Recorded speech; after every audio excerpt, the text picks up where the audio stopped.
Hai, selamat datang di kelas evaluasi pendidikan dan pada hari ini kita akan membahas testing, assessing, and teaching.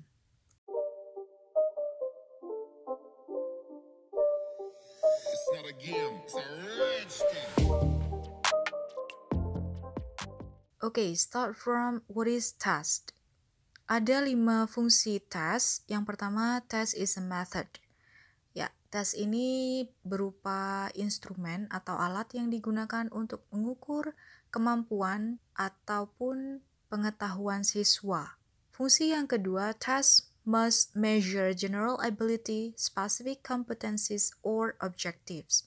Fungsi yang kedua di sini untuk mengukur apakah tujuan pembelajaran yang sudah ditetapkan untuk masing-masing pertemuan ini sudah tercapai atau belum.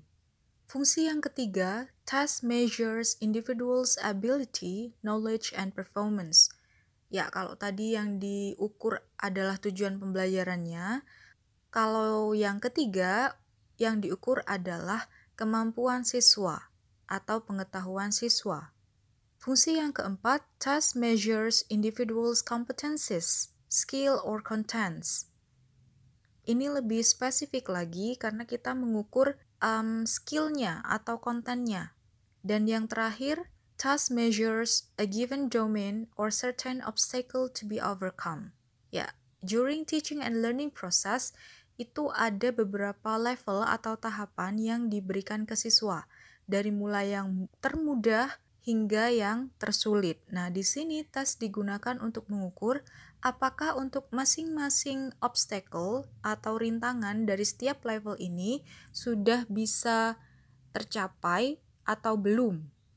Oke, kita lanjut perbedaan test and assessment. Of course, both of them are different. While test here is administrative procedures that occur in identifiable time in a curriculum to over peak performance, knowing their responses, students' responses, are being measured and evaluated. Jadi tes ini lebih well designed, lebih terancang dengan spesifik. Secara administratif juga lebih terstruktur dan kapan diberikannya juga sudah diplan secara baik. But for assessment is ongoing process for wider domain that can be done incidental or intended. We call it teacher judgment. Untuk assessment sendiri lebih fleksibel karena diberikan secara tiba-tiba dan juga ongoing process, tidak harus in the end of teaching and learning process, bisa juga di tengah-tengah.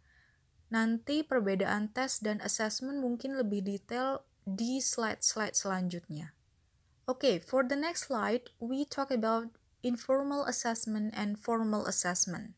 Remember, we talk about assessment, so this is ongoing or incidental. Start from informal assessment, so the task designed without recording result or fixed judgment about students' competencies. Ya, misal di kelas ketika pembelajaran berlangsung, kalian ngasih respon ke siswa semacam good work, nice, great, good job, well done. Nah, itu sudah termasuk di informal assessment.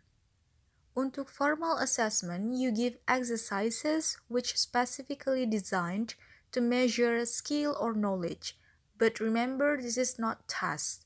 For example, you ask your students to give response or comment relating to the discussions, or you ask them to write down short comment or conclusions regarding to the discussions they did. Tapi perlu diingat, ini bukan termasuk tes.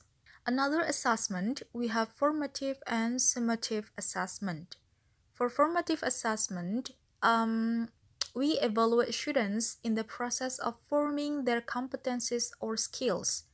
Contoh, kalian mengajarkan descriptive paragraph. How to make a good descriptive paragraph? You focus on vocabulary and grammar, for example. So you may give formative assessment for each subtopic. Jadi bisa ngasih assessment untuk vocabulary items. Oke, vocabulary itemsnya yang dipakai sudah sesuai, sudah cocok. Grammar yang dipakai sudah bagus atau sudah tepat. For summative assessment, you measures or summarizes the students got in the end of the course or unit of instructions. Balik lagi ke contoh yang tadi untuk pembuatan descriptive paragraph. Kalau formative tadi fokusnya ke small part of descriptive paragraph, you give assessment, but in summative, you give assessment for the whole part. Jadi tidak lagi untuk small part, misal vocabulary ataupun grammar tadi, tapi lebih ke menyeluruh. Oh, descriptive paragraph yang dibuat bagus. Kenapa? Dikasih respon bla bla bla. Nah, seperti itu ya perbedaan formative and summative. Next, we talk about test. We have norm reference test and criterion reference test. Remember, this is test, so this is administrative procedures and well designed. Kalian bisa lihat ada dua tabel di situ, dua jenis tabel. Class ranking for grade 12 for norm reference test, dan ada listening comprehension for criterion reference test. So for non-referent tasks, scores are usually reported back to the test takers in the form of numerical scores. Seperti yang bisa kalian perhatikan di tabel norm reference test ini, di sini berupa skor atau angka untuk mengukur kemampuan siswanya. Kalian kasih tes ke siswa, kalian kasih nilai misal 70, 80, 90, dan seterusnya. Itu yang termasuk di norm reference test. Tetapi untuk yang criterion reference test, scores are usually reported back to the test takers in the form of descriptions. Tidak lagi berupa angka, tapi berupa deskripsi. Misal, untuk speaking test, kalian punya 4 kriteria. Ada content, grammar, vocabulary, dan pronunciations. Untuk masing-masing 4 kriteria ini punya deskripsi tersendiri.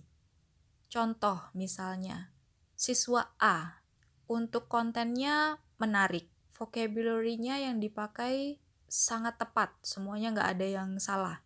Kemudian pronunciation-nya bagus, untuk grammar-nya yang dipakai tidak ada yang salah. Yang kemudian pada setiap kriteria ini nanti bisa di-convert ke dalam scoring.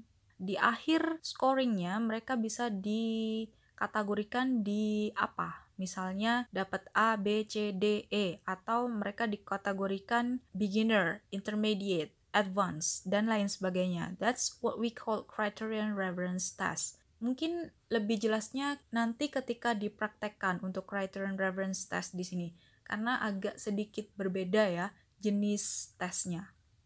Oke, kita lanjut ke discrete point testing and integrative testing.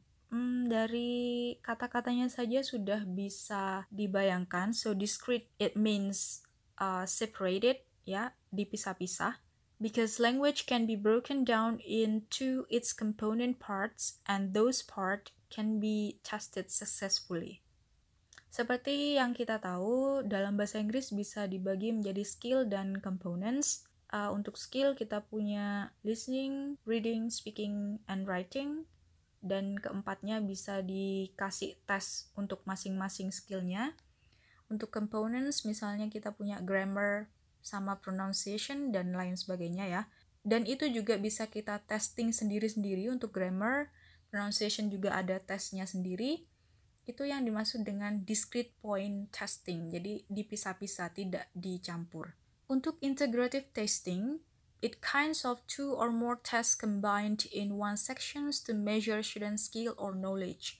Kalau tadi dipisah-pisah, kalau yang ini bisa dikombinasi. Misal close test, kalian bisa searching close test itu seperti apa. Gambarannya, close test ini berupa paragraf di mana ada beberapa kata yang dihilangkan dalam satu paragraf itu. Yang harus siswa lakukan adalah misalnya mendengarkan narasi yang sama persis dibacakan, kemudian mereka harus mengisi blank space atau kata-kata yang hilang yang ada dalam satu paragraf ini. Nah, jenis tes ini integrate 2 skills. First is listening, second one is writing. That's what we call integrative testing. Ada juga jenis tes yang lainnya, dictation test. hampir sama, cuma levelnya lebih susah aja daripada yang closed test tadi. Oke, itu tadi tentang discrete point testing and integrative testing. Oke, selanjutnya communicative language testing. Yang harus digarisbawahi adalah testing and communicative language. If we talk about testing, we talk about administrative procedure. We talk about well-designed instrument. Dan kalau terkait dengan communicative language, ini berkaitan dengan pragmatics and strategic abilities. So communicative language testing here, all elements of models, especially pragmatics and strategic abilities, needed to be included in the construct of language testing and in the actual performance required of test takers. Ya, jadi communicative language testing ini dapat diukur dengan score. Untuk performance-based assessment atau interactive language assessment, here assessment involve learners in actual performing the behavior to be measured, contain oral productions, open-ended responses, integrated performance, group performance, and other interactive tasks. Kalau tadi communicative language testing punya kriteria sehingga bisa diukur skornya, untuk performance-based assessment, karena berbicara tentang assessment, this is incidental or ongoing process, ini bisa dikategorikan. Nah, jadi bukan dinilai, tapi dikategorikan. Because we talk about teacher judgment, you may categorize, for example, group discussions performance of certain students into excellent, good, enough, or even bad. Jadi bisa dikategorikan, ya oke, presentasinya bagus, cukup bagus, dan lain sebagainya.